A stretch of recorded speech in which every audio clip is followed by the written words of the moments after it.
Hi, welcome back to Flipping Dreams. This week, I am talking with Michelle Jones. She is the founder, president, and chief academic officer of Wayfinding Academy, a 2-year accredited college in Portland, Oregon that's doing it differently. Instead of focusing on test scores or a traditional academic framework, Wayfinding looks at the student in a more holistic manner so that they can achieve success now and in the future. I hope you enjoy this talk. And again, you are listening to Flipping Dreams. Hey, Michelle. Hi, Heather. How are you Excellent. today? Oh, well, I'm doing really good. I watched your TED Talk and I have lots of questions for you. Okay. Okay. I feel like so much has changed since then. I mean, the core idea is still the same, but it's getting more nuanced, I think, as we try to figure out how to be an anti-racist college and all of that stuff. So it's like layers are now being added, which is interesting. Absolutely. Yeah. Oh, yeah. I have so much to dig into. But let's first start. And if you can tell listeners that aren't familiar with you or your academy, how you made the transition from teaching to founding and creating this academy that's accredited. Um, like, what was that pivotal moment for you? I've thought about this quite a lot, actually, and I don't, and maybe this is true for many people who choose to do something like this. I don't know that there was a single moment or even a few moments. It felt to me like it was a culmination of a lot of different experiences over maybe a decade or so. And I feel like it started, most of the inspiration for what wayfinding became came from conversations I was having with colleagues, other faculty members, and with students that were in my classes. And so it just felt like an accumulation over time. When I finally, as a faculty member, was open enough to the idea of starting to ask the question of, what could I be doing differently in my classes? What could I be doing better? How do I better serve students? And I found myself, and I didn't intentionally do this, but I found myself teaching mostly juniors and seniors in college at traditional colleges. And I was always teaching in business departments, but I was like, the soft skills person. So I taught the leadership and the organizational behavior and the teamwork courses. And I taught this one course called Passion-Based Leadership. And the idea was figuring out what you want to do with your life and start doing it. And again, for juniors and seniors, people are getting ready to graduate. And the overwhelming thing I heard from students was that they found it extraordinarily helpful, and they were really angry that it wasn't the beginning of their college experience, because they felt like they would have made different choices along the way. Yeah, So, and soft skills are hard skills. Like people don't, right. people don't realize those are some of the most critical things that if you don't learn those early on, you are hopefully learning them through leadership programs and such in your job or your world after college. But to get something like that early on is like amazing. That would be just so beneficial. Absolutely. Yeah. Yeah. And so I feel like a lot of the conversations at first starting with students naturally turned to, and I started with my course of like, okay, let's pause, let's look at how the course is running. What would you change? What do you want to do differently? How could we better make this work for everybody? Students always had great ideas. And so then the conversation would evolve to, okay, this college that we're all at, if you could change things, what would you change? What would you do differently? And then it would evolve to, okay, the whole education system, if you could do it differently, what would you do differently?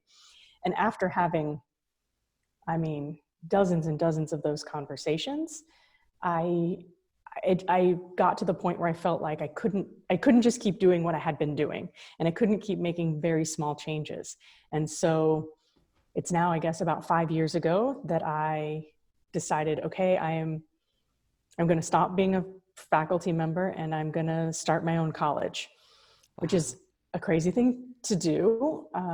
It still feels that way a little bit. Although now we've got a little bit more stability. We've been operating for 4 years. We're about to have our third graduation in less than a month. And so we've definitely learned a lot and we've evolved during this time, but it definitely felt like the right thing to do. We just need whole new models of college, and we need to reevaluate the way we're doing education and what we tell young adults about how to live a life of purpose. Absolutely. And first of all, congratulations, because that's a huge accomplishment. And Thanks. I'm so excited for your soon to be alumni and what they're going to do in the world. But also, like, what surprised me listening to your talk about statistics on like our traditional model, like what we tell students, including me, as you know, uh, that only 33% actually graduate college? It's only 33% of Americans have a college degree, Have it, yeah. That but really that's not, surprised me. That me too. That was, and I mean, as somebody who I also was told, oh no, you should go to college. I'm the oldest of 4 children. It was never a question of whether I do that or not. Um, and, and then, I went straight from college to graduate school and straight from graduate school to being a professor. So I never even left higher education from the time I stepped foot in it. And it never even occurred to me to ask that question until I started getting ready to start wayfinding, and I started thinking about all the people I knew in my life, my partner, my sister, all these people I know in my life, my mom, who don't have a college degree. And I was thinking, I'm not so sure that it's as, it's this huge, great thing that everybody says it is. And so I looked up the statistics, and it's 33% of Americans. And yet we treat people who don't have a college degree like there's something wrong with them. And it's a flaw in our whole narrative, I think.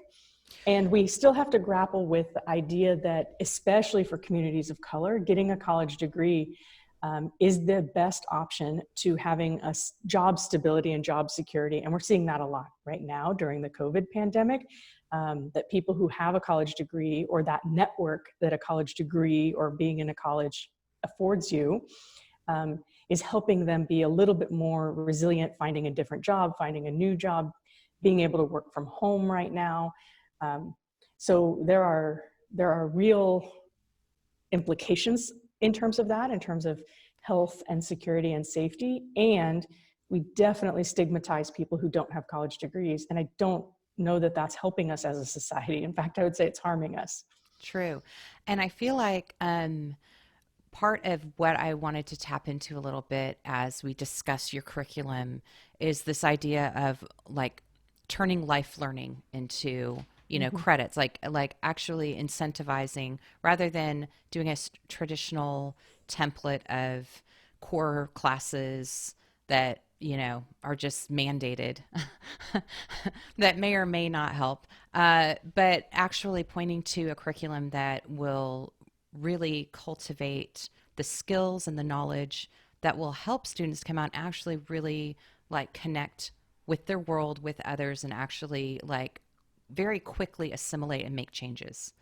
Um, One of the things so I went to City University of New York, and I made a self-directed degree, but most Great. of my courses were through the interdisciplinary studies program, which is now a degreed program. Like you can actually major in this.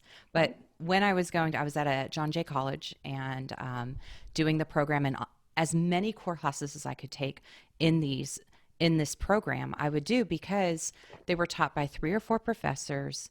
It was all through communicating, speaking, and writing ideas, and it was all this like multidisciplinary approach to issues in our world. And it absolutely transformed my college experience and how I was able to listen to other people's stories and learn and just become a more well-rounded person and be able to take action and see things in a different way. And I think that that is the important thing with college, right? Right. Ideally, we want someone to go to college because it's going to make them a better, more well-rounded person. But if we're not doing that and we're just saddling people with debt, then that's kind of a problem. Like, Right. so Absolutely. yeah, And I think what you're describing, and I'm glad to hear that. I mean, it sounds like it was a challenge a bit to create your own self-directed program. when you were in college. I'm glad to hear that they've made that an easier path for a lot of students now, because I agree with you. And I think it seems like that's, if people sort of pause and reflect and think about what is the purpose of education, what you just described, I think most of us would say that's the purpose of education, higher education and K-12, but especially when you get to the higher education realm. And so few colleges operate that way. So very few operate that way. Or there's, one specific major, or you have to really fight to make your own self-directed degree or something.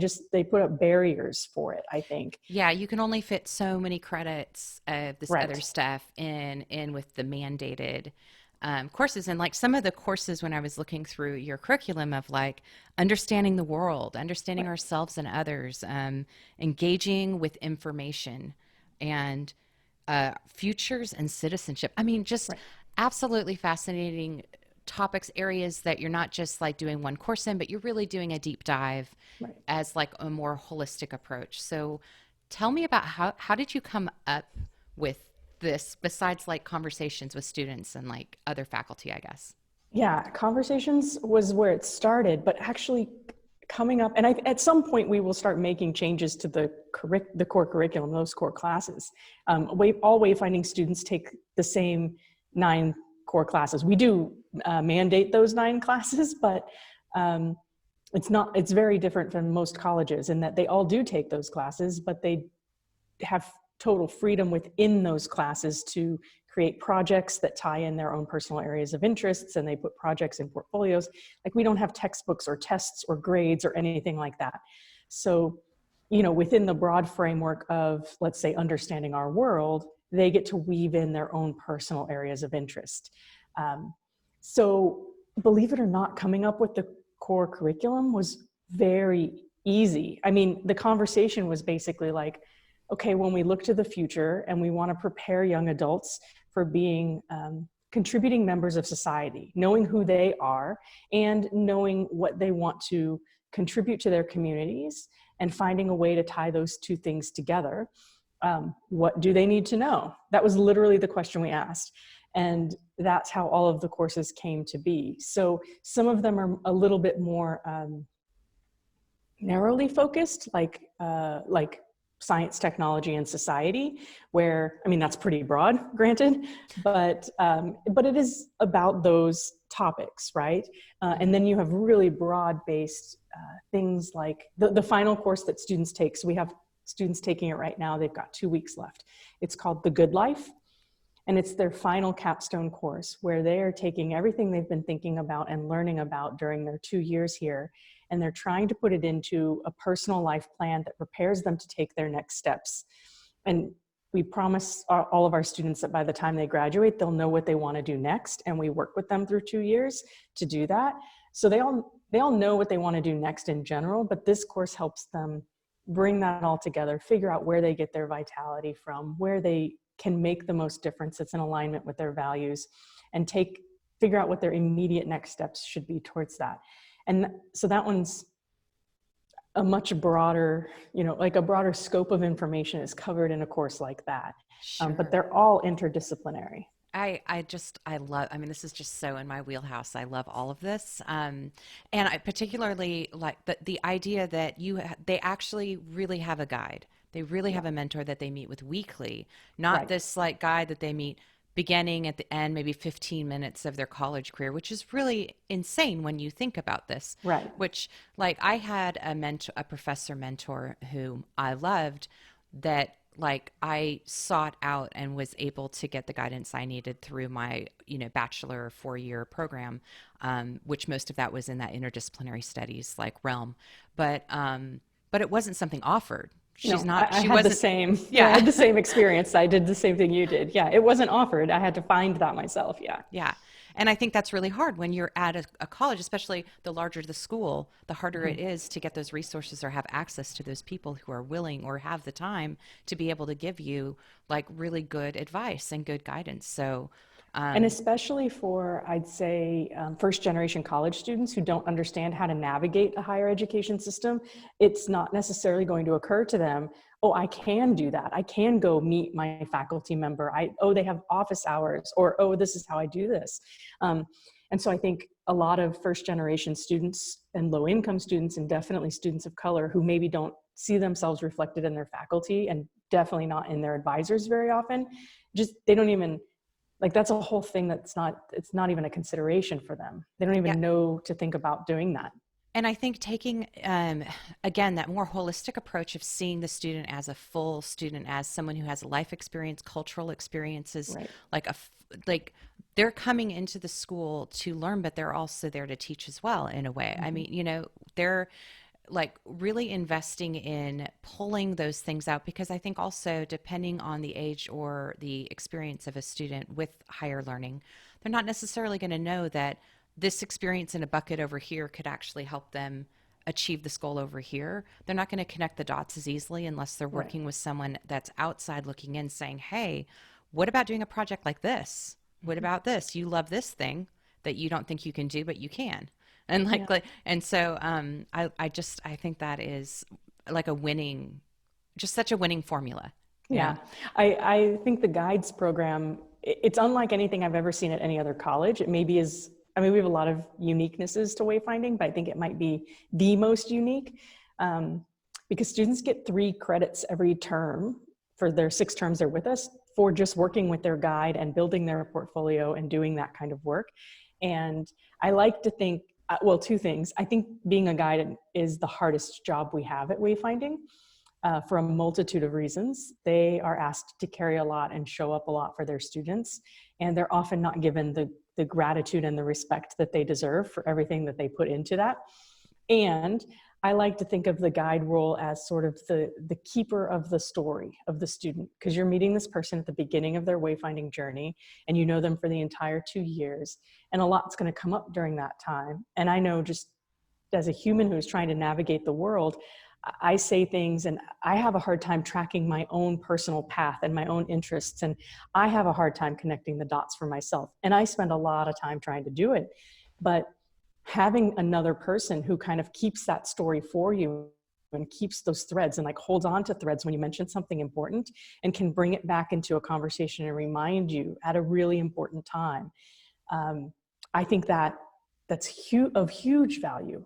And so I think the students are very lucky to have those people in their lives. Absolutely, absolutely. Because when you're in the weeds, it's really hard to look up and just to see the whole landscape. Like you can't. Right. So having that partner that's invested in you, that you know that you can count on, and that you can, that helps hold you accountable.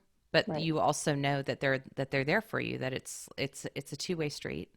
That is really cool. So. We kind of, have touched on this a little bit, but it is just for listeners. It is a 2-year academy. It's accredited. It's in Portland, Oregon, where I was born. So, um, and so who is this for? Because, for instance, I was a very non-traditional student. I was a ballet dancer as my first career, and so I actually didn't get my bachelor's till I was 36. And so part of why I really, really enjoyed that interdisciplinary studies program, because I was able to really feel like I could bring more of my life experiences to the table, and they would be appreciated. Is wayfinding something that is for not just younger students coming out of high school, but also maybe people that are adults that are looking at switching their focus or changing their career, changing their life? Yeah, I mean, technically it can be for anybody. What we've seen so far, so again, we've been in operations with students for 4 years, and we are about to graduate our 3rd cohort of students. So we've seen some patterns, but I think over time we'll see even more patterns. And what we've seen so far is that wayfinding is really good for people who know they don't want to do a traditional college experience, but they want to go to college. And so the way that they know traditional colleges or the higher education industrial complex is not for them varies. So some of them, for a long time, our most common denominator among our students was that they have tried going to a college and they have left and they didn't know what to do next. And so then they learn about us and then they come to Wayfinding. That has changed a little bit in the last, I'd say, year and a half or so. And now we're finding, especially very most recently, we've got more people coming straight out of high school. And they're somehow figuring out during high school that going to a traditional college is not for them. Maybe it's because they've seen an older sibling do it. Maybe it's because they dropped out of high school and they're going through a GED program now because they know that the whole education system is not for them. But they still love learning and they want to be part of a learning community. So I'd say that those are the people that Wayfinding is best for. Our average age of students when they start the program with us is between 22 and 23 years old. So they're not on average coming straight out of high school. We have had several students who have been in their late 20s and 30s. And I think we had one, no, I guess when they started, they were 39 or something like that. So I can't say they were in their 40s. And that works too. So as long as everybody understands that we do value that wide range of lived experience, and we invite everybody to bring their lived experience, which includes, if you're an 18-year-old person, you've probably also done and seen a lot though. So bringing in all of those kinds of respect for that. About a year ago, we started a separate program, which we call Life Finding, because we heard from a lot of adults who were wanting to transition careers or change course in their midlife time, or prepare for a retirement on purpose or something like that. We heard from a lot of them that they wished that Wayfinding was around when they went to college, and they really wanted something like that. And so we started the Life Finding program. So we now do have a specific program that doesn't grant a degree. It's not a 2-year commitment. It tends to be somewhere between an 8 and a 12-week commitment. And those folks also get a guide. They basically get a Wayfinding 101 mashup with the Good Life course, and they get a guide. And our first 2 times running it through, it was in person here at our campus. So there was an intergenerational learning opportunity there because they'd be in the same building, having the same lunch breaks as our traditional age students. And they would, invite each other to presentations that they were doing and things like that. And so that's been great. We did recently try to put it online because of COVID, and there wasn't a whole lot of interest. There's a lot of power of doing it in person and being in that space together. So I think we're going to try it again for the fall and see if because there's a lot more people in career transition now too, I guess. Absolutely. And the thing is, there is so much power. Being able to sit in on courses where there was like a 20-year or 15 or 20-year age gap with other students, and like just the vernacular and the experiences and the just learning to listen and exchange. And it's so powerful because I think it really breaks down this idea, this kind of generational curse that we have, that we think, once we get to a certain age, we can't go back and learn or whatever. Like, I just think it's silly. I think that everyone can learn from each other. And I think when you do that, you're bringing more voices to the table. You're bringing more experience and learning and just different perspectives, which I think we really need, especially as we get older. We need to see things with a fresh perspective. Absolutely. And as much as we also have like our wisdom to pass on as well. So yeah. And I think that's where the power is, because I'm 43 now, and most of our faculty and staff are approximately my age, give or take. And we learn so much from the students. I don't think they understand how much, over on the side, we're like, oh my gosh, you know what I learned from so-and-so today, and all this stuff. And I think right now, especially as we're watching the Black Lives Matter movement and the protests, and those are being led by young adults. I mean, they're being led by, 16, 17, 18, 19, early 20s. And there's wisdom in that age. They understand things that I think people my age and my generation just never had to think about or deal with. And I think we would be better off as a society, as local communities for sure, but probably also as a country, if we let them be in charge for a while in terms of we follow them. Like we kind of get behind them, we follow them, we provide them with the support, we provide them with cheering on. And when appropriate, we insert the wisdom that we've accumulated over years of living, or access to resources, or things that we happen to have read or seen or watched, or experts we know, just because we've been around longer. But I feel like the time right now is like, it's our role to let them be in front, and for us to provide this, like the support network. And it's hard to figure out how to do that. But I think I've tried to hire a team of guides and a team of faculty and a staff team here at Wayfinding who have that philosophy and who have that ethos. And I hope that our students can feel that and feel that way.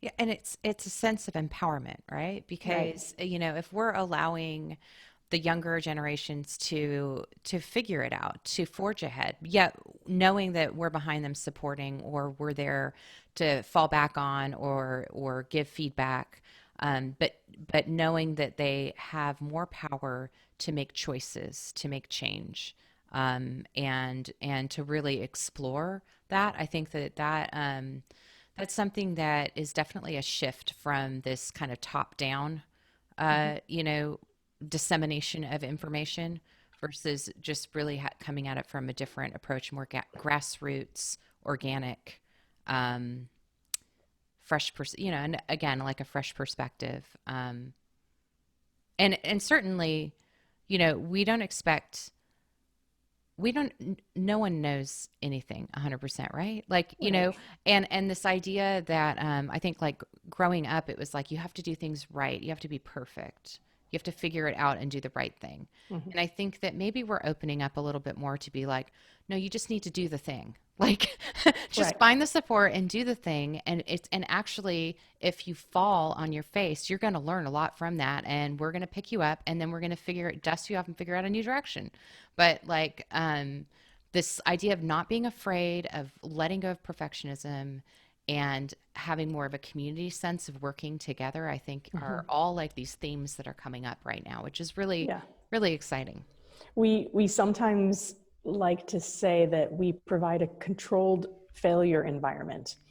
So we give students lots and lots of opportunities to try something, and it's not going to be perfect. And like they try it and it doesn't go the way they thought. And then they try another thing and so forth, with no judgment, and there's nothing bad that happens to them. They don't fail a class. They don't get a bad grade. They don't, nothing bad happens when that happens. I So love that.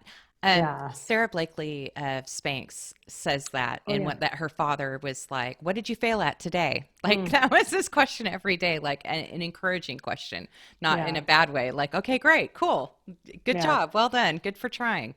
Because if you're One of trying, Yeah, yeah. one of the ways that I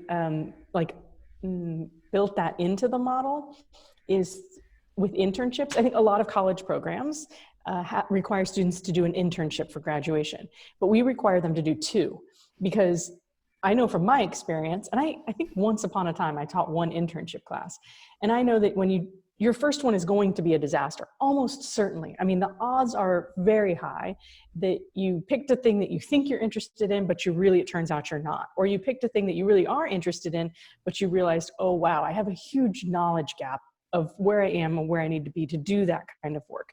So the vast majority of first internships for students are not super great. I mean, maybe they get a job offer from it because they're very good, and they're good at what they do, but um, they might find that it's not the thing they want, or it's not the right time, or whatever. So we have all of our students do two internships, so that whatever they can learn from that first one, they can then implement for their second one.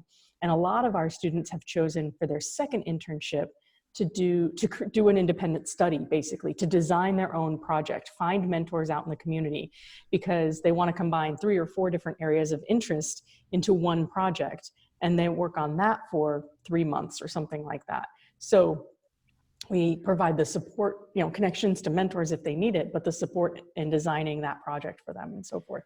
That's So fantastic. And do you feel, I mean, I assume because Portland is such a great community, but do you have really good community partners and people that you work with? we do. And we actually, when I started nobody else had started a college. Like, this is not, I didn't like read a book like How to Start a College 101, right? I had to kind of make a lot of it up as I went. And if I were to do it again, I would probably do a few things differently. But one thing I wouldn't do differently is that at the very beginning, so now I guess about 6 years ago, one of the early decisions we had to make was, how are we going to fund this thing? How are we going to get the financial resources we need to start a college from scratch?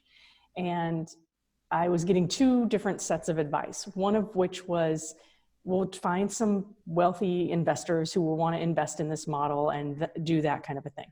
And then the other set of advice was basically run it as a crowdfunding campaign and get lots and lots and lots and lots of people to invest in it at very small amounts and use that as the foundation. And so I went with that. I went with the community investment model. And so we did a crowdfunding campaign. We raised a little over $200,000 from over 700 people. And still is, I think, the largest Indiegogo fundraising campaign in Oregon history.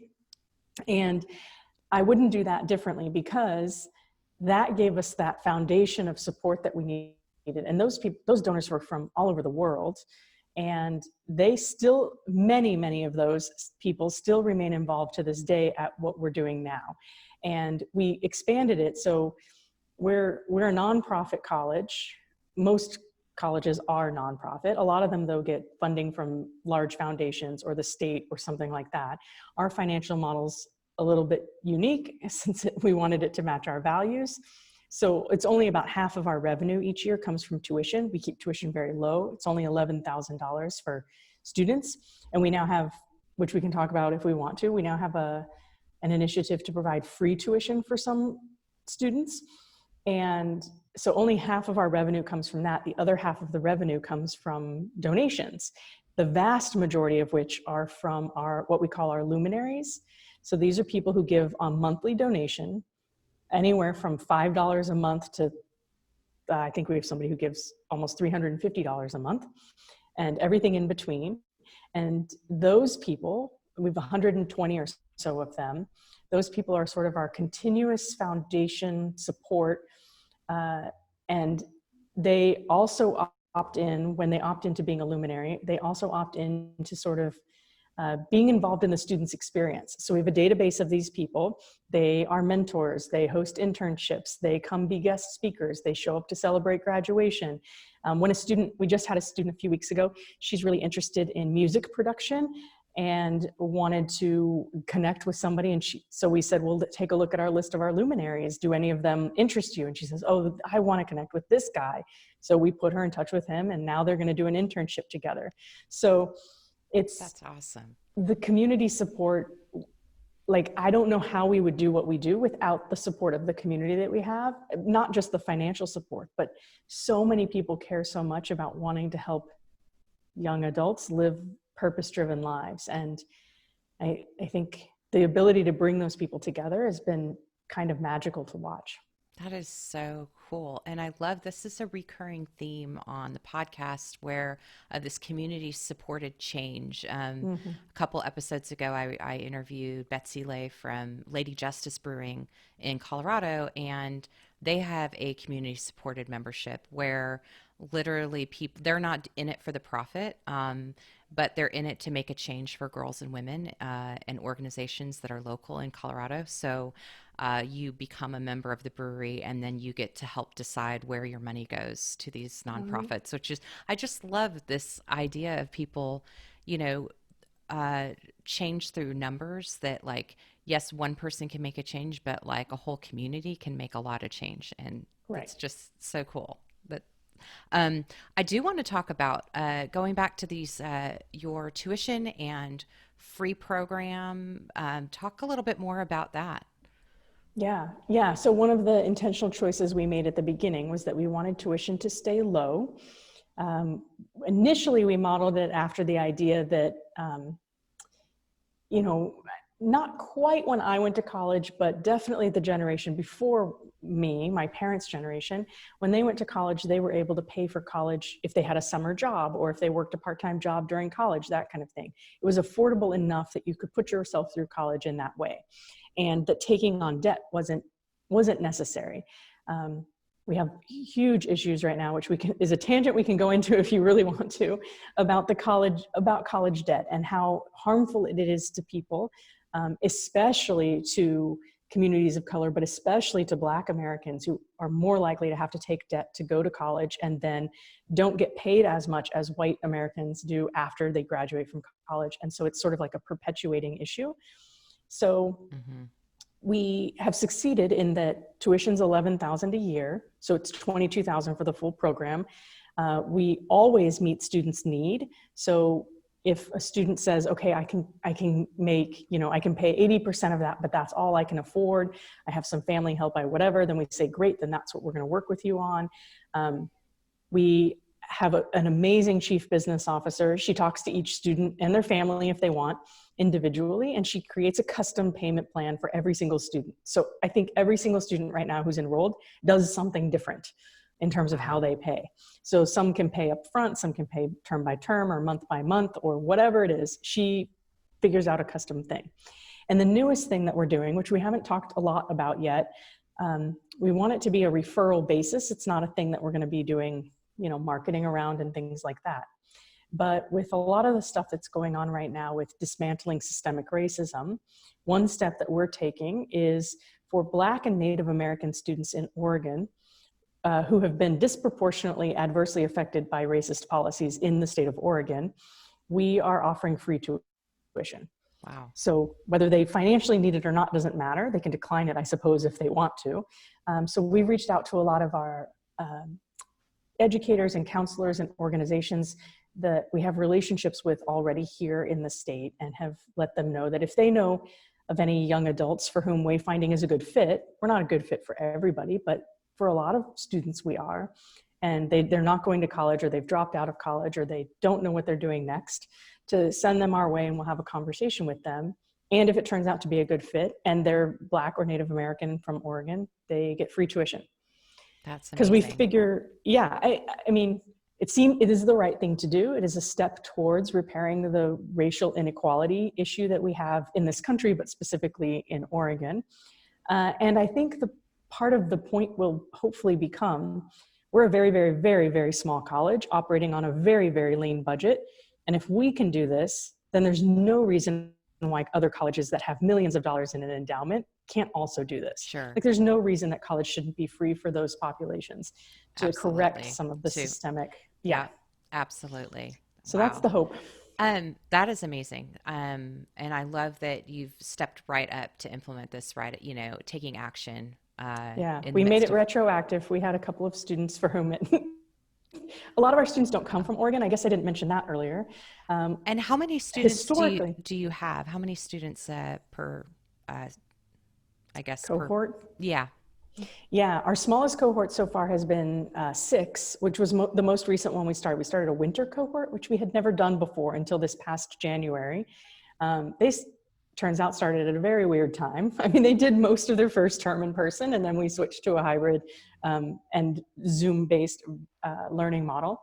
But so that's been our smallest, was 6, and our largest cohort so far has been 17. Okay. So we think our sweet spot for cohort size is probably somewhere between 15 and 20. We're having to modify a little bit for our fall incoming class because of COVID. We will be in person. We're probably the only college in Oregon that can, stay within all the guidelines of 25 people or fewer in a gathering and still have all of our classes. And we don't have on-campus housing or cafeterias, so we don't have to worry about those things. So it's fairly straightforward and easy for us to be able to bring students in person, which is kind of fun. So there's a bonus for being smaller. Exactly.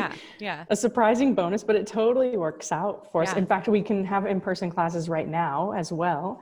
So we're definitely prepared for the fall, which is an interesting bonus.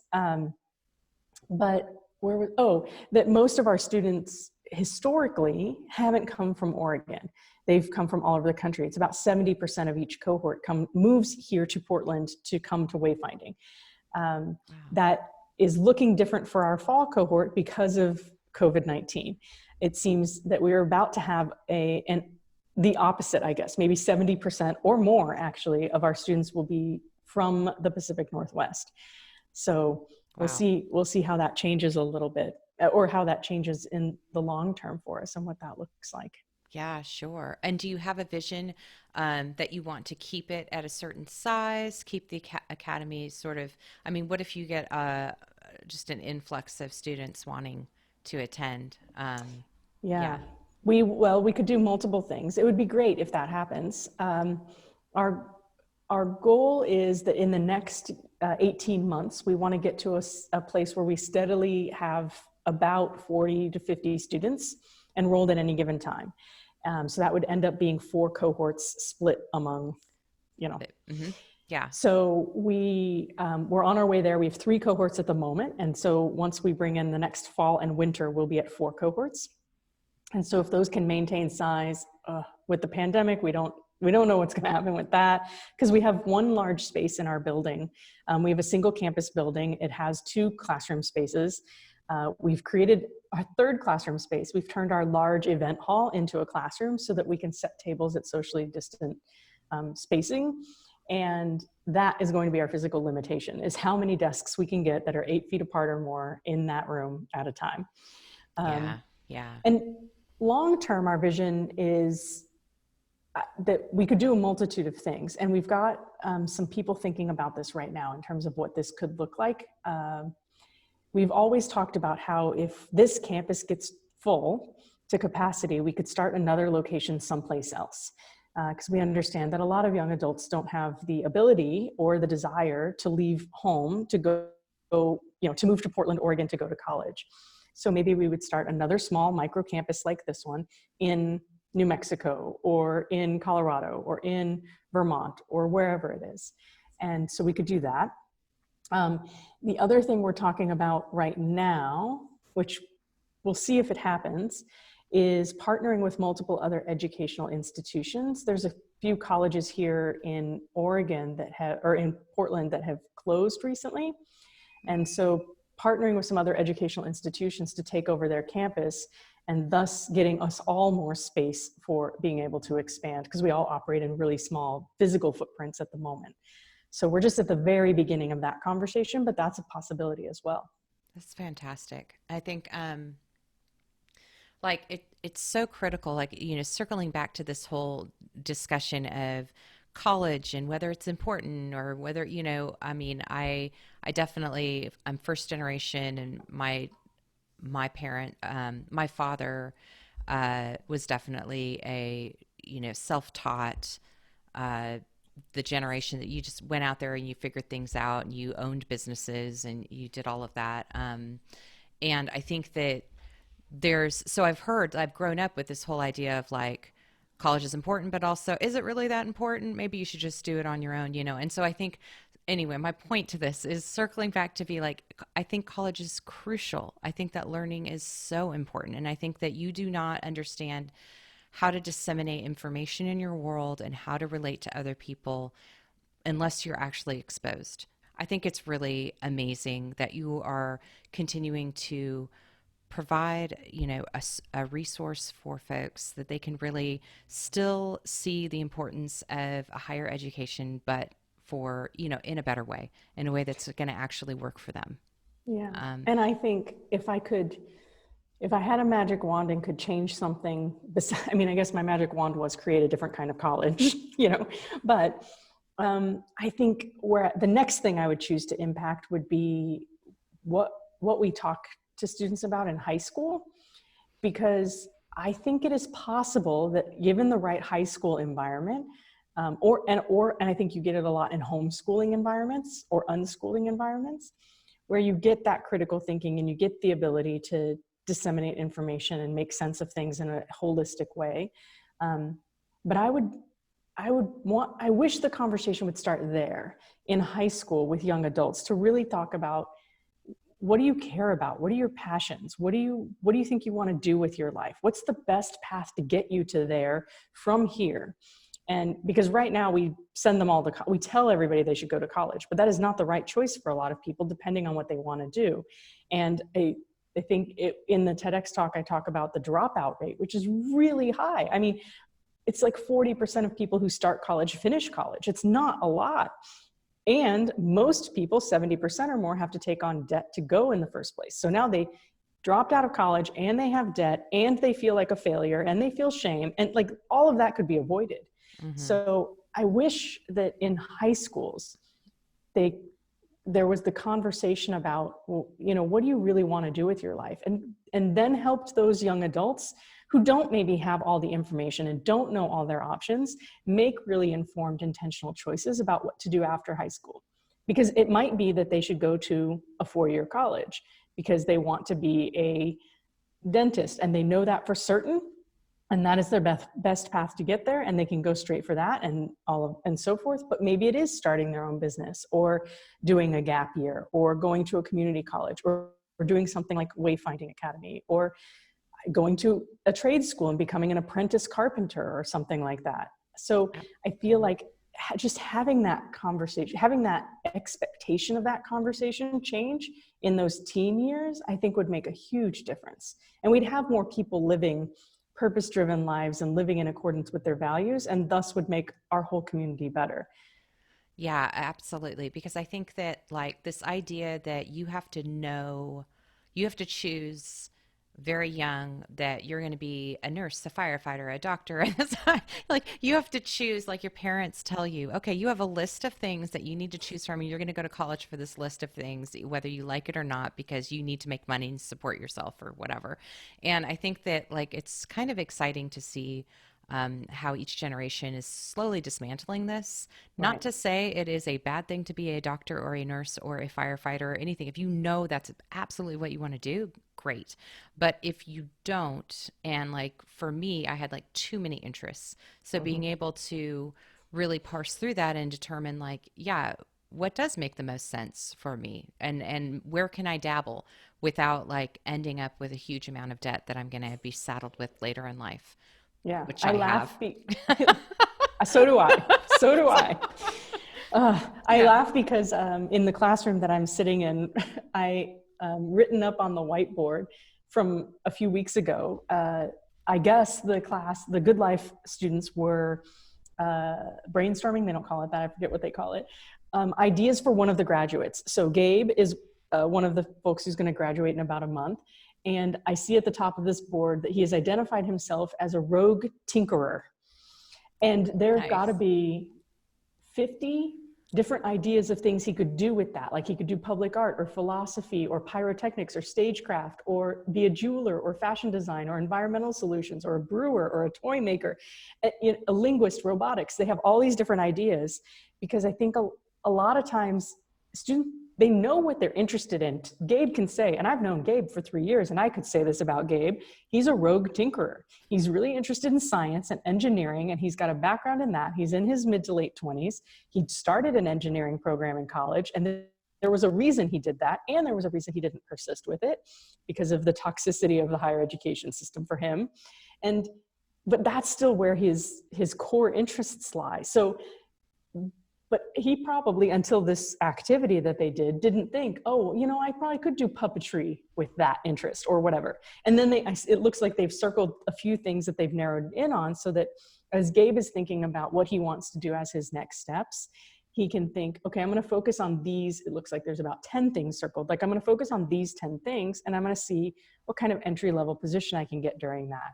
Or this also is helpful for students when they're designing internships. They can say, okay, could I get an internship in stagecraft? And then we would say, oh yeah, we actually have several connections who do stagecraft here in Portland. We could connect you with them. So Which, yeah, there's that so many options out in the world, so many that we don't even think about. there are, and that's why, like, having the dual internship, that's so important, because then they get a chance to dabble, they get a chance to kind of figure things out. Um, and what else came to mind when you were saying that? Oh, the idea of, like, you're not competing with your fellow students. I love this Right. idea, like where your students are actually, like, your colleagues, your cohort, they are working with you Oh to yeah. help you succeed. And so it's like that changes so radically, like, from traditional schooling on certain tracks where you have to be the one with the high GPA, you have to be the one, you have to beat people out to get the internship, to get to the next step. It's just a game of whatever, of, yeah. I just We love this. go, Yeah. yeah, we go extreme on that. I mean, their cohort, they know each other extraordinarily well. And I think a lot of things on that list came from Gabe's cohort mates who said, oh, here's an idea, here's an idea, here's an idea, based on what we know of you, Gabe, for the last 2 years. So we go extreme on that. But I think any college could immediately make a change by removing grades. If they remove grades and GPA, a whole lot of that competition goes away and you're left with a really solid foundation to build a collaborative model. Mm-hmm. All they have to do is remove grades and GPA. And that seemed like an obvious one for me. Like as a faculty member, I removed those from my classes years ago, like a decade ago. And I never went back. I always taught at colleges that required me as the faculty member to like pick a grade from a drop-down menu at the end. So I turned that power over to the students in every class. And I said, how would you like your final grade determined? And sometimes they would say, let's do it for each other. Sometimes they'd choose to do their own, whatever. But they all had all the power of what to do with it. And then when I started wayfinding, I didn't even consider having grades. There was no moment of consideration for that. And instead what students get is a narrative evaluation. So every term, their guide writes one about them. And every class they take, their faculty members write. And I just put together a transcript for one of our students who's transferring on to a 4-year college after this. And her narrative transcript, I think it's something like 20 pages long, but it's these deep, thoughtful paragraphs from all of the people who have gotten to know her and have witnessed her growth over 2 years. And they talk about her strengths and they talk about her areas of improvement and they talk about what they've seen in her.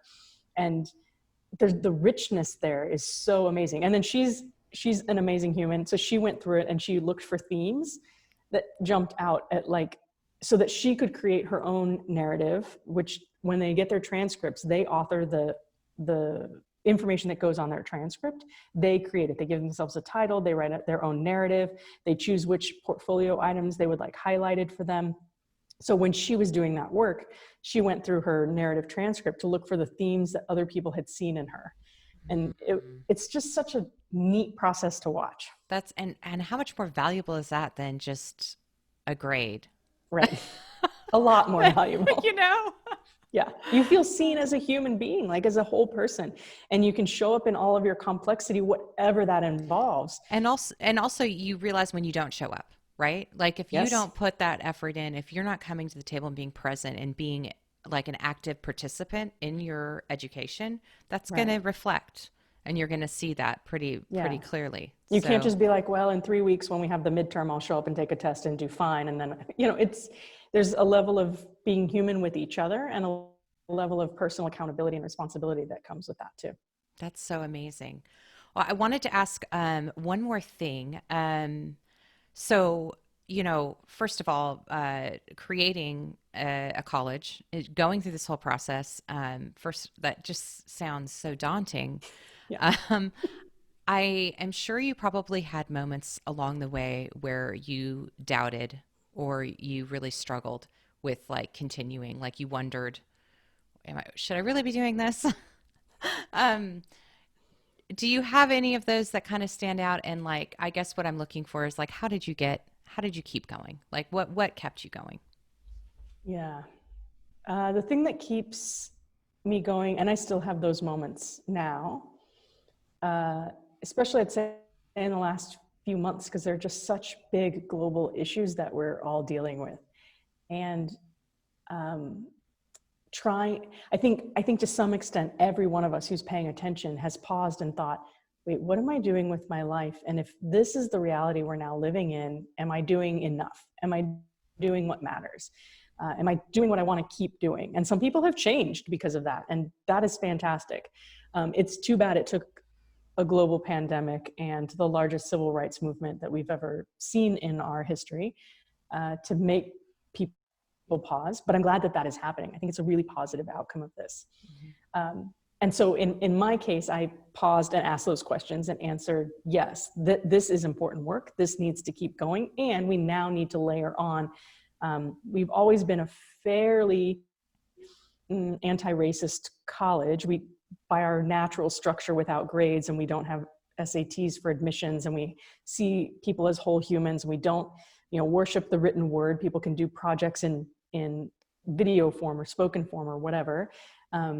We had a lot of foundational things that are not racist in nature, not based on white supremacy culture, which is helpful. But now we have to layer on dismantling systemic racism throughout higher education. So I've had to lean into that in a new way. And the thing that always has kept me going has been the students, and thinking, well, if this didn't exist, where would these amazing humans who are here and have chosen to be here, where would they be instead? And then the next level of that is the same for my faculty and my staff and my guides. They have searched for, in some cases, the vast majority of their career for purpose-driven work that they felt mattered, or a way that they could show up as their whole selves, as an educator, as a teacher, as a guide, as my admissions person, whoever, as my fundraiser, whatever it is. And they also have that sense of gratitude for being able to be part of this. And I say that knowing that for me has been one of the hardest transitions to make. I started Wayfinding with an amazing team of people, all of whom I knew prior to Wayfinding through other aspects of my life. And so I hired my friends when I first set out to do this. And because they were the ones I'd known long enough and I knew I could count on, and we didn't know what we were doing, and we were like all okay with that, and we were all willing to figure it out as we went. And within the first 2 years of Wayfinding, they one by one all transitioned to their next stage of life, which, we all knew going into it that that's what was going to happen. And, they now live in France and Colorado and Denmark and Idaho, and they've moved all over the world. And it's wonderful, and they're all still involved, and they're all still in touch. But there were moments then that I thought, I have no idea how I'm going to do this. How am I going to do this without so-and-so? And then once they all left, once the last one left, I just was a mess. And it took me a lot of intentional focus and energy to rebuild a team. And the team I have now is better than the team I had then, because they are experts in what they do, and they know what they're doing. We now have a model, and they can all plug in right where they're of most value. And that took a while. But that transition had to be hard from what It you was knew hard. and you trusted and you like, and then to have this unknown. Yeah, Like, it was very unknown, and it was worth it. Like where we are right now, I needed these new people, and there are new ideas and there are new connections, and it's fantastic. But that was very, very hard, because you're losing this business partner type of relationship, but also this friend with whom you've built something that nobody's ever built before. And those transitions were heart-wrenching. yeah, Yeah. I can imagine. I think that's a really good call to arms for people to embrace change. Change is hard. It doesn't mean it's not scary and hard, terrifying, and all of the things, but it allows for the space for new, and new can be better. New can be amazing. Yeah. Unknown can be fabulous. Like it could be a cliff, or it could be, you could be, end up soaring. I mean, like you don't Yeah. know, so you might as well No. just jump. We have a line in our creed that says, the future is uncertain. That's good. And sometimes it feels really hard to remember the that's good part of that line, Sure.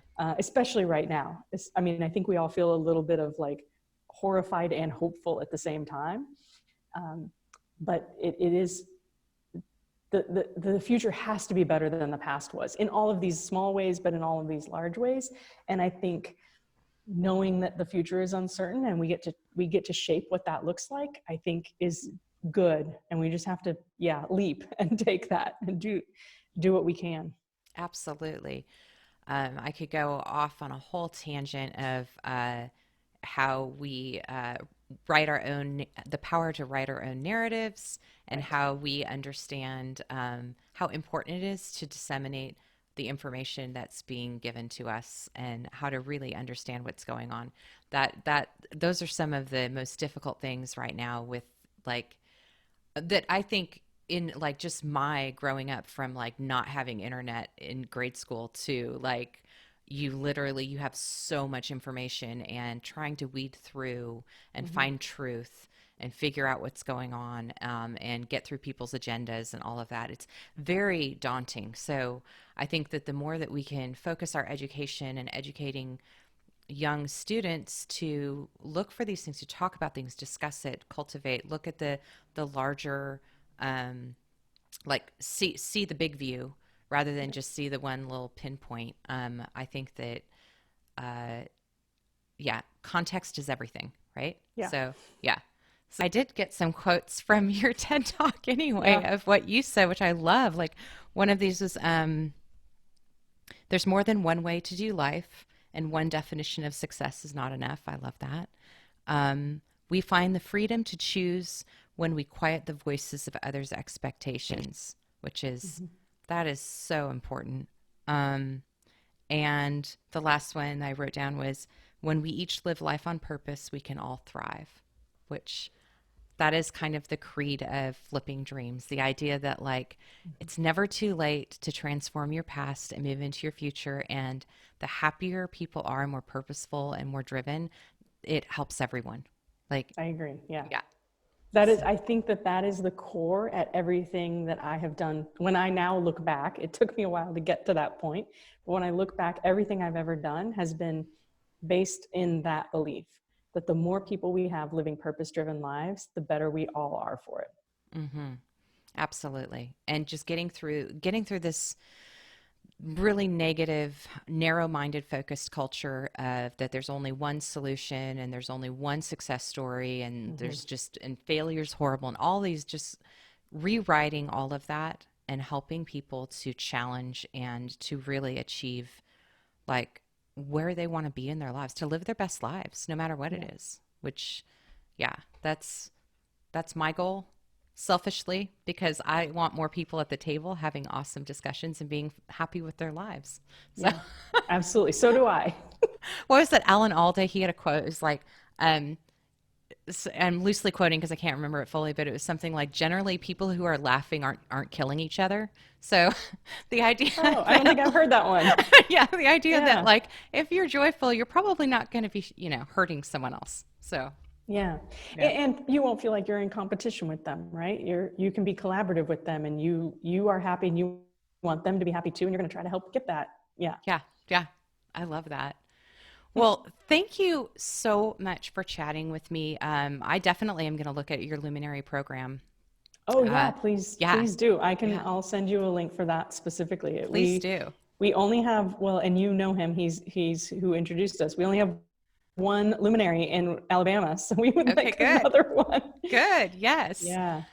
Yes. And if anybody you know you think would be a good fit for wayfinding, I guess either for our 2-year program or for the life finding program for folks in later stages of life, we have all of the information for all of that on our website.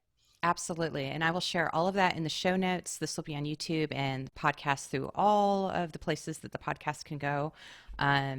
And yeah, I'm really excited to promote this. And I hope that this is a seed that planted in Portland, but gets to grow at like a vine that can't be uprooted, that just Yeah. keeps going out through, not just our country, but maybe global eventually. So that'd be Yeah, great. we have a luminary who's in London, and he keeps trying to get me to come over there and start a wayfinding over there. So That's, yeah. yeah. Well, thank you so much for all you do. You're an inspiration to talk to, and just a reminder of how important it is to have people that care and that are just focused on making change for the good. Thank you, It's Heather. really And thank you awesome. for what you're doing. I mean, I think having these conversations and keeping this as part of our day-to-day experience is absolutely important. So thank you. Oh, thank you so much.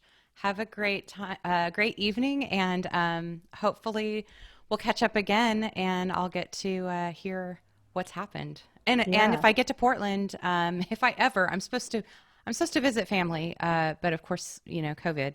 So Right. whenever I can actually cross the border, I Yeah. will look you up. So maybe we can grab coffee sometime. Oh, absolutely. That would be wonderful. I'd love to show you our space Yeah, too. that'd be Yeah. great. That'd be awesome. Thank you, Heather. Okay, thanks so much. Okay.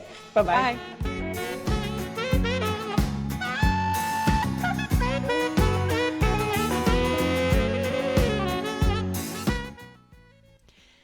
Thank you so much for listening to this episode of Flipping Dreams with Michelle Jones.